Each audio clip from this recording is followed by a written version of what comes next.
சாந்தி. இன்றைய முரளியிலிருந்து கேள்வி பதில். ஜூன் 26.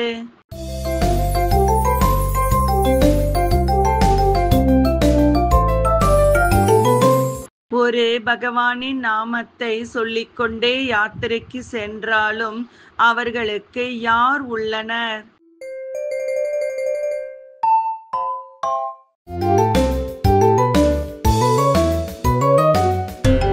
பல பகவான்கள் உள்ளனர்.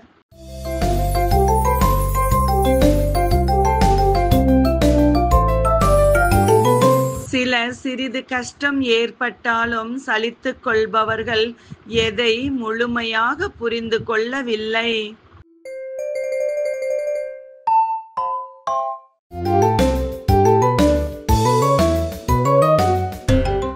நான் விஸ்வ வித்யாலயத்திற்கு வந்துள்ளேன் என்பதை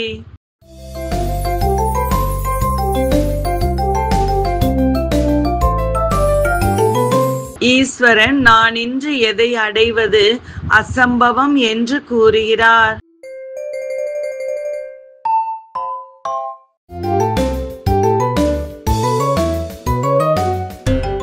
சுகம் சாந்தியை.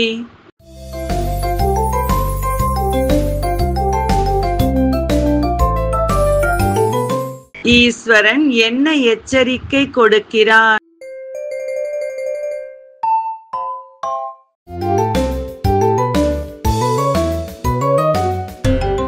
யாரிடமாவது கோபித்துக் கொண்டு வகுப்பிற்கு வராமல் இருக்கக்கூடாது, தண்டனைகள் கிடைக்கும் என்ற எச்சரிக்கையை.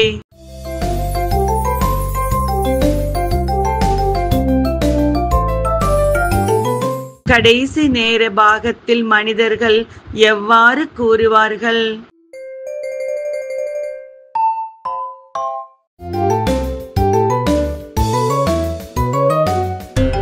நான் என்ன பாவம் செய்தேன், என்னை அவர்கள் துன்புறுத்துகிறார்கள் என்று பலவாறு கூறுகிறார்கள். சத்யுக ராஜாவிற்கும் கலியுக ராஜாவிற்கும் உள்ள இரவு பகல் வேறுபாடு என்ன?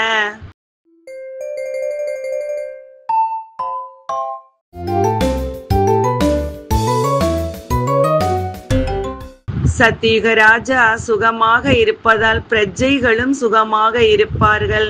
கலியுக ராஜா துக்கமாக இருப்பதால் பிரஜைகளும் துக்கமாக இருப்பார்கள்.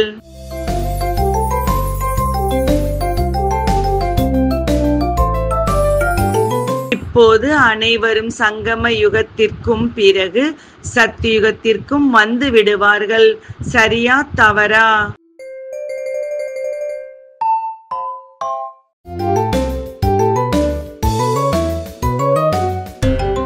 தவறு.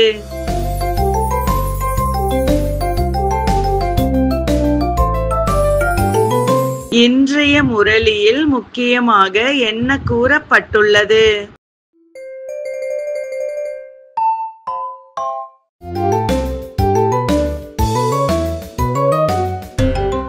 முயற்சி இல்லாமல் யாரும் சொர்க்கத்திற்கு வர முடியாது. அதனால் பிரஜைகளை உருவாக்குங்கள்.